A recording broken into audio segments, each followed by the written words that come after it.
Hi. Who's that person? Even Bianca on. But this is not the Oh my gosh, who is that? Last one, I promise. Robert! Sorry. Yes. Hi. How can we help you? I don't understand. Where are all the people? I don't know who these Smith. are. Which meeting are you looking for? The Miss South Africa meeting. This doesn't look like anyone from Miss South Africa, so... What? Hold on, no. Are you looking for the Bianca Support Club? I am. I'm looking for the Bianca fan club. But like, I don't know who these people are, so I'm really embarrassed. I'm in the wrong place. None of these people look Miss South Africa ready, so... Well, Deborah will be a bit offended by that, but because Deborah, yeah. All right, Deb, don't worry. Deb's maybe, because she's blonde. Hi, twin. How's it? Okay, so once you hear, look, it isn't, as you'll see, besides Deborah, look, I don't think that this is necessarily a convention with South Africa, but once you hear, what do you think? I mean, you're a massive supporter of Bianca, aren't you? I am. I even have my banners. As you can see, I wear my tiara all the time. This is in solidarity. It's actually a protest tiara. It's to say, you know what, Bianca, we stand with you. The N-word is not racist anymore. Okay, it's not the past. Even the K-word isn't racist. You know what I mean? The new racist K-word is Karen. So I'm sorry, but everybody needs to calm down and let Bianca take her crown. Right. Okay. And what do you feel about? I mean, you've stood beside her, and they say just because they've gone and excavated her past. Anybody that doesn't know what we're talking about, Bianca, a beautiful young woman, a contender for the Miss South Africa finals, and she wrote some problematic tweets when she was just what? Oh my God! It's not problematic to call people the N-word. Okay, it's our friends. We just say, how's it? You know what I mean? Like, it's not a problem. The people are trying to make Howard, I've got a question. Yes. If she doesn't go through with it, can you get her phone number for me, please?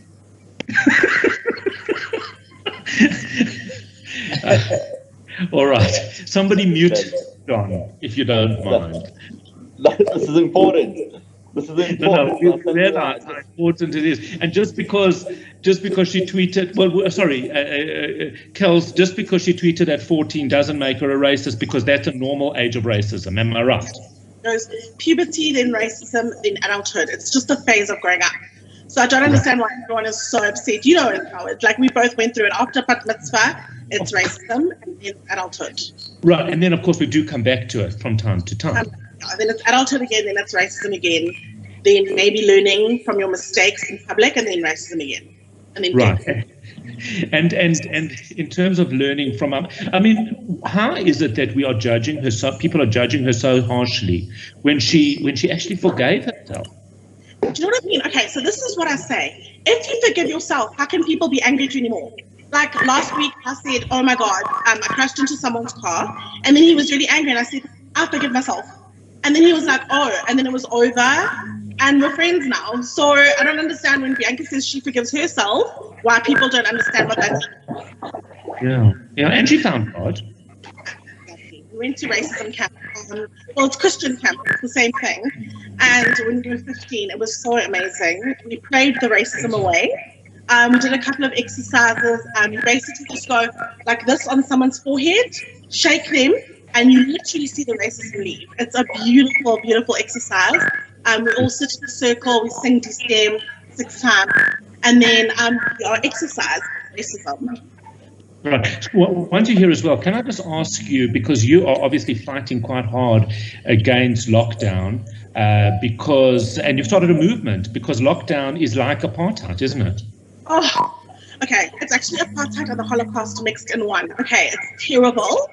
I wore this to the shops yesterday. I couldn't breathe. I felt like I was choking, like a policeman was choking me. And I just think it's so unnecessary to have to wear masks and to not be able to do this and to not be able to do this. And I just, I don't even want to be in this situation. So So I don't even understand. Can I just stop you there for Kelz for a sec? Can everybody just make sure that your speakers are on mute, because there is some interference coming through. No lives attenders talking. Mute your mics. Yeah. And I really apologize for that. You should not have to put up with that so early in the morning. Like, are you a technology company or what? Like, you don't even know computers now. Must I teach you like Microsoft Office? Hello. Anyway, yeah, so these masks, Howard, they are deadly. They're more deadly than Corona, just so you know. Cyril is making death masks. And I'm just going a petition on Facebook in the new group hashtag, I'm not staying anymore.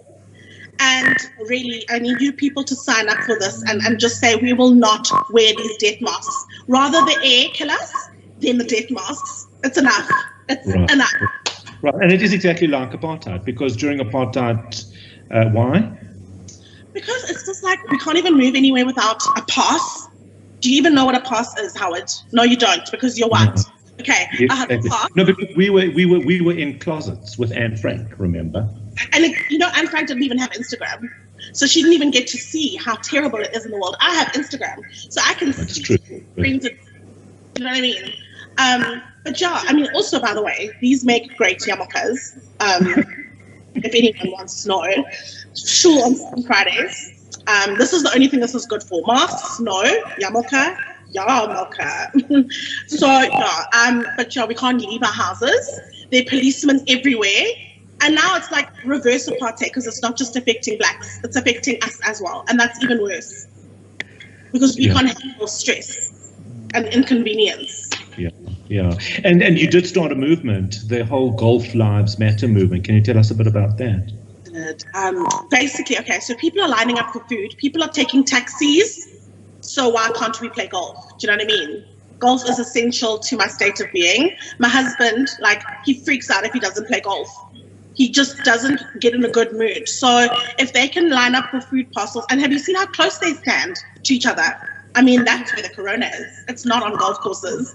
Corona is not an LSM-10 disease. Do you know what I mean? Because we stand very far apart on golf courses. You can even hold your golf stick to make sure they are far apart from you. Right. There's just so many benefits for them to opening up golf again. I mean, it's just insane that they haven't considered it. It's not a health risk. It's the easiest sport to maintain social distancing. Exactly. It will save the golf community. I'd say 70% of the golf clubs are going to have to shut down if they don't. I mean, they won't be able to continue with this. They rely on the players who can do. Exactly. We'll fundraise, of course. Can we protest that next? Sorry? Can we protest that next? Yes. Actually, I was going to announce that. Are you single? This is amazing. Soulmate. This is like Tinder. I am single, soulmate. Do you play golf? I don't, but I drink at the golf club. That's what I'm protesting. Oh, that's brilliant. Can you also tell us? My golf's not that great, but my drinking's better. All right, you two, we'll give you the numbers afterwards. And of course, you are also the poster child for the surfing community, aren't you?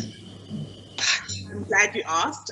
So the protest went really well. Like I said, there were 11 of us, which is way more than Sharpeville. So it was way more successful than apartheid ever was. And we're close to getting to surf again, as in we're not really closer than we were last week.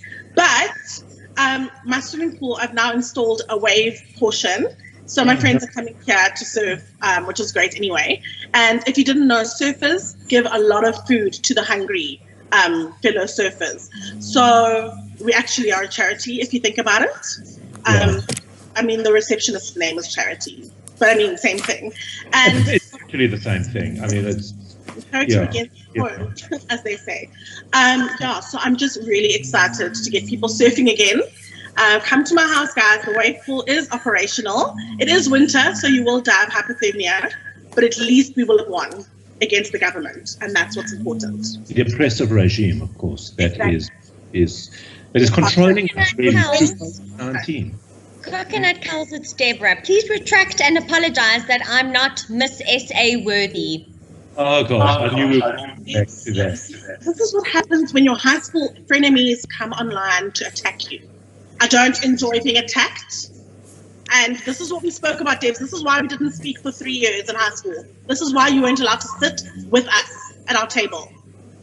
Debbie would make a good first princess. This year is Bianca's year, Debs. We spoke about this. Okay, your first princess, not Miss South Africa. Well, I mean, it is open now. Hold on. So is Bianca really out of it? I mean, that's tragic. She's not. I mean, she is for now because Black Twitter. Oh my God, what a mess. But we've got a way to get her back in. We're going to build a library, well, not with books, just with photos in her name. And then she'll be back. Don't worry about it, Howard. All right, because really, you know, I mean, had I even known that there was still a Miss South Africa, I didn't. But obviously, do you think maybe this whole thing's just a publicity stunt? Because some of us didn't even know we still had that. No, I just think they don't want a white one. Because, you know, we've got the black one now. The one that's Miss Universe with the kinky hair. With the short hair, yeah. But, yeah, so she's Miss South Africa, and they don't want a white one. This is actually propaganda against whites. Once again, reverse racism and apartheid in effect. This is live happening. We're living in history. This is going to be in textbooks. Bianca is going to be a chapter in textbooks about freedom fighting. So, yeah, just don't want beautiful blondes. Little blonde girls don't even know that they can be beautiful. I don't know if you knew that. We don't even, it's just black. Little blonde girls like me don't even know that we can be beautiful. And that's a crime. Right. And is it not true that she's moving over to the Miss AfriForum, South Africa? I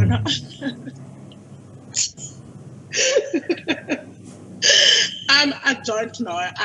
AfriForum is one of the best movements. We are registered for Miss Oranje though, so that's amazing. I'm not allowed in because I'm still very tan. The bleach process hasn't quite worked, but I'm going to be supporting her from the border, which is very close to the town hall anyway, so she'll hear me, and I'm very excited for that. All right. Coconut Kelz, thank you for gate crashing our team meeting. Yeah. Look, I can see why that's painful. Everybody, thank you for taking the time to join us. And I think you've just gained a few more fans. L'chaim, see you, Howard. See you later for Shabbos dinner. Yeah. Don't be late. Don't be late. As well. Absolutely. Don't forget the number, please. Don't forget the number. I'll see you on Tinder. Stop being thirsty in front of people. I'll see you on Tinder. Yeah. Okay. I'm gonna have to log back in. Give me 2 minutes. All right, John. You know what? You're not only going to get kicked off Tinder, but you're going to get kicked off here again. So I think we have to be a little bit careful. Coconut Kelz, thank you for taking the time. You didn't know you're going to have your technology people freak out. I knew it. I was like, a beautiful girl in a technology world, everyone's going to go crazy. So, so sorry. You did upset Deborah, and she was Miss Northview, I believe. She's the prettiest in the company, but then I came along, so I understand why she's mad. All right. Thanks so much. Thanks, and be well. All right. So there you have it.